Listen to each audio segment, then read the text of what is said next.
Peyğəmbərdən soruşdular, niyə bu qədər münacat edirsiniz?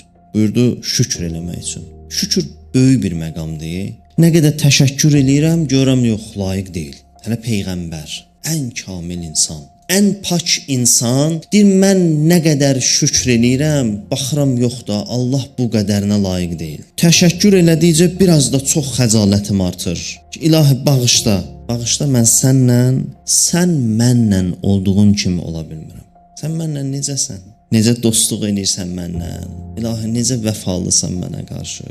Məni bir an unutmursan. Səhv eləyirəm, səhvimə görə məni vurmursan. Səhvimə görə abrımı aparmırsan. Eyblərimi açıb başqalarının yanında məni rüsva eləmirsən. Demirsən ki, bunu siz tanımırsınız, bu necə adamdır? Qoy mən bunun bir-iki dənə eyibli tərəflərini açım, tanıyım bu kimdir.